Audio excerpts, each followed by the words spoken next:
Hello there guys, what is going on? Daniel Childs back here again for another show. It is time for my team selector, my big preview ahead of Chelsea's return to Premier League action, and what a game it is against Arsenal tomorrow evening at Stamford Bridge, 5:30 kickoff. It's a massive test for Pochettino's team, despite the good turn in form we've seen in recent weeks and the kind of the optimism I'm seeing around Chelsea fans, which is quite healthy to see and quite refreshing to see, actually, going into one of these games without absolute dread, which is nice. But it obviously is a massive test given Arsenal's quality, given the stakes involved in this game, even though we are still relatively early on in this season. But it does start a difficult run of games where Chelsea have to be at their best. In today's preview, going to get into the team news, the key injury news ahead of this game from Pochettino's press conference. We'll then look at Arsenal, their strengths, how they've done so far this season. And then I'll give you my predicted team ahead of tomorrow's game. If you like the sound of that, please hit that like button. Really helps the show out. If you're listening on the podcast feed, please do give us a positive rate and review. Really does help get the show out to more people. Hit that subscribe button and turn the notifications on so you don't miss any of the uploads. There's been a lot of content you can go back and watch if you haven't seen it already this week. Olivia Bazaglo I had on the show this week, the brilliant Olivia Bazaglo, and thank you once again for your positive response to that podcast. It was really great to have her on, so go and check out not only the full podcast, which is available on the podcast feed, but also the clip that I uploaded to YouTube. We had a news show where we broke down recent stories, added time earlier on in the week, so go and check all of that stuff out. And for more of that stuff, hit that subscribe button so you get all of it coming to your inbox, coming to your subscription box at the earliest point when I do upload a new Chelsea video. So Pochettino did his press conference, and I think it was mainly positive. I think the one surprise was Armando Broja not being available for this game because, you know, this hasn't been something we've heard about, sort of injury problem on him. And, you know, this is a guy who's just come back from an injury, so it is slightly concerning. He isn't going to be ready for this game. But given the reports, it doesn't sound that drastic, but it's just a bit of a shame because he, at the very least, I think he's a good option to have off the bench. And having those two young strikers, I think, is really important to enable a sense of competition this season. But that's what it is. I think the big question mark from myself, from everyone, and even from some Arsenal fans, is Reece James. So this is what Pochettino had to say. Reece James was training good last few days. Now we need to talk with the medical staff to see if he can be available for tomorrow. He carried on by saying that Enzo Fernandez trained yesterday. Casado arrived in the afternoon on Thursday. He was in a very good state. They are ready. We need to assess now as he finished training late. We need to assess Axel, Nicholas Jackson, Reece. He then mentioned that Broja is out. We have a few players that we need to assess. Benoit Badiashile can maybe be available to be on the bench. There were reports that he is very close now.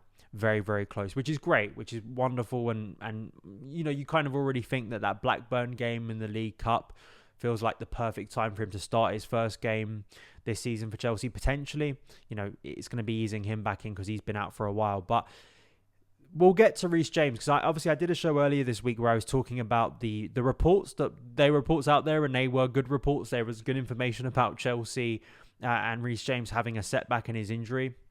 And then pretty much I recorded that show, and then a couple of hours later, reports came out that actually no, it now looks like he's fit. So kind of hard to know with Reece what the situation is going to be tomorrow. Will he actually start the game? Is it a smart idea to throw him back into what is an intense game where he's going to be up against a very good attack, and it's going to be a big demand of him? But you know, the fact that he's been very active on social media talking about how positive and healthy he feels at the moment, which is obviously good.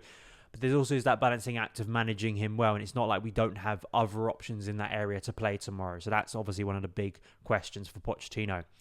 Moving into Arsenal and kind of what we're going to face tomorrow. I mean, I think it's realistic to say Arsenal are probably the favourites for this game, given where they are on the table, given the fact that they've turned Stamford Bridge into a more favourable ground. There was a long period, a proud period for Chelsea of them not winning at Stamford Bridge, but over the last 3 years they've won all 3 games, and it's been really disappointing, the lack of fight and competitiveness that we saw in both games last season, especially the one at the Emirates.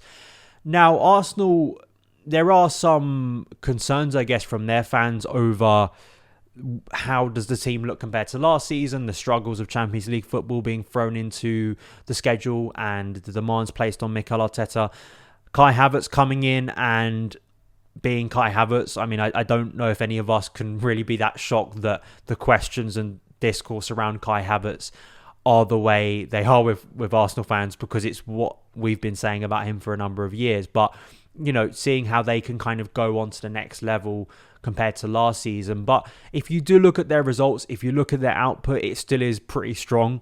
And of course, the win over Man City before the international break was a massive psychological boost. It's going to give him a lot of confidence going into this game. I do have a lot more confidence in Chelsea going into this game than I did obviously last year. And there are several areas where I do think, and it's also a fitness thing as well, because Mikel Arteta was asked about both William Saliba and Bukayo Saka. But Bukayo Saka, arguably Arsenal's two most important players, or especially Saka, who has been playing a lot of football. And if neither of those players start tomorrow, that does change the complexion, especially for Bukayo Saka, who we know is such an influential and dangerous player. He's already scored 5 goals this season, already set up 0.56 goals per 90. He obviously is a dangerous player. The way he is able to influence things, his ability on that right, and just his eye for a goal. I mean, he's just a super naturally talented player, and he is a player that Arsenal and Arteta so heavily rely upon. I think question mark for Arteta, but they still beat Man City without Bukayo Saka last time out, and that was from Gabriel Martinelli, who came off the bench. There obviously is a big question tactically over what Arteta is going to do, because there's been some players, especially in central midfield, with trying Kai Havertz as a left kind of 8, and don't think that's really the best role for him. He is more, I'd say, more of a forward, but you know, I still wouldn't say that's his favourite role either. So we're looking at the midfield three from last time of Odegaard, Jorginho and Declan Rice. I would suspect, this is kind of the team I suspect that with all players being fit, or most of them being fit, this is what Arteta will go for. I think Odegaard, Jorginho and Rice worked as quite a solid midfield against Man City. Obviously, this is Jorginho returning to the bridge for the first time since becoming an Arsenal player. For me, midfield is obviously going to be such an integral area in tomorrow's game in terms of winning it, the physicality. Can Chelsea try and isolate Jorginho, try and get round, try and get into that back four, find ways to basically unleash our wide players, which have been so integral to our attack so far this season. But then also we know the threat that Martin Odegaard has, because if you have a really solid base, I was speaking with Harry Simew on 90 Min. He has the Chronicles of a Gooner show, and he was saying that, you know, if you've got a really settled midfield, and say Thomas Partey comes in there as well, and you've got a really solid double six base of, say, Thomas Partey and Declan Rice, that offers Martin Odegaard even more attacking license than he already has to get forward.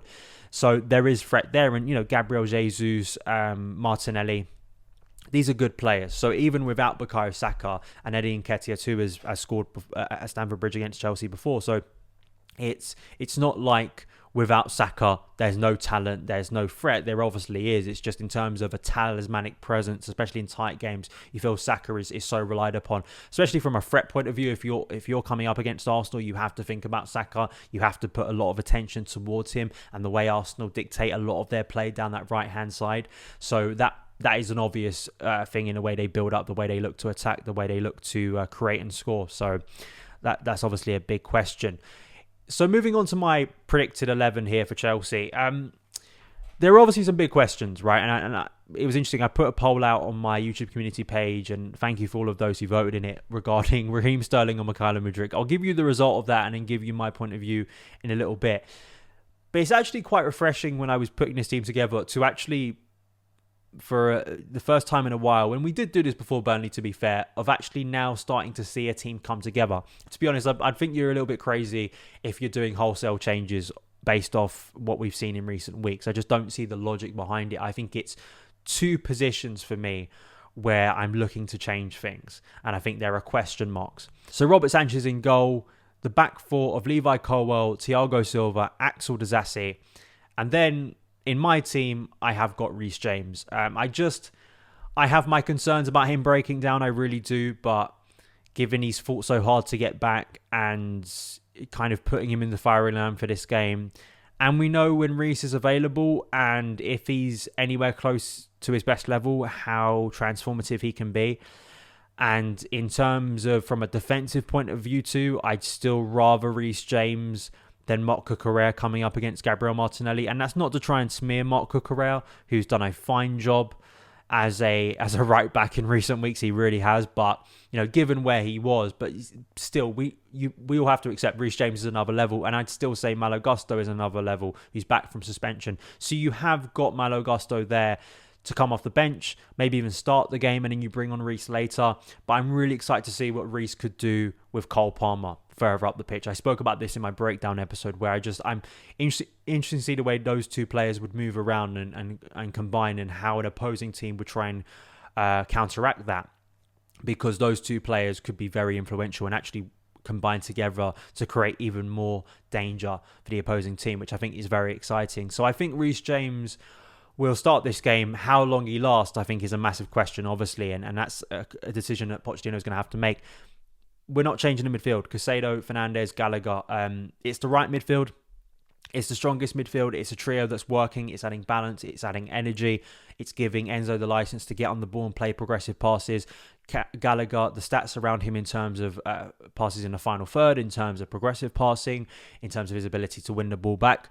How balanced and how stable this midfield is. You need to test them against really good opposition to see if they can compete against the best. So I think it's just obvious. Then the front three. So Cole Palmer on the right. Nicholas Jackson is obviously starting this game. 2 in his last 2. Brilliant. I'm going to go Raheem Sterling. So you voted for Raheem Sterling as well. Out of 1k votes, 65% of you voted for Raheem Sterling, which actually surprised me, given some of the comments I get about Raheem Sterling. Only 35% of you voting for Mykhailo Mudryk. It's a really difficult one. It is. And Mudryk is obviously in a lot of confidence right now. He should be, with his form recently at Chelsea, with what he did for the international break. And I understand the argument. This is something that Olivia Bizaglo said on our show when we were speaking about Mudryk, is that, do you really want him coming off the bench? But Sterling, I have demeaned this word before, but I do think it is relevant for Raheem Sterling, and that is experience. Raheem Sterling undeniably has had a good start to the season for Chelsea, and his last performance was exceptional. No matter what the opponent was, to be involved in all 4 goals, to look so dynamic, to look so aggressive, to be so direct, and to offer some leadership to Chelsea when they most needed it. And that's not obviously vocal leadership. We don't consider Raheem Sterling in that aspect, but in the final third, trying to force things and make things happen. He was the one that got Chelsea back into that game against Burnley when it could have gone in a much more awkward direction. And I just feel that Sterling will earn that place. He wasn't on international duty, so there was no sign of him getting fatigued.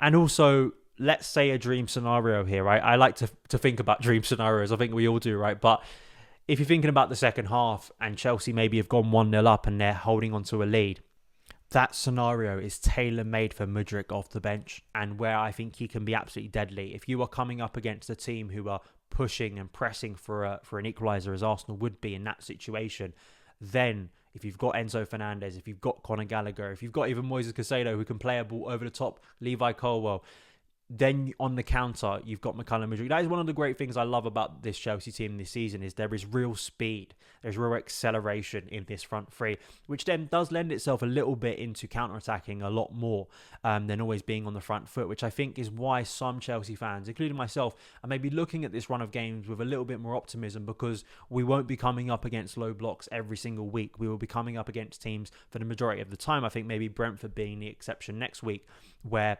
teams are going to try and attack Chelsea. They're going to have periods of pressure. And of course, that comes with its own danger.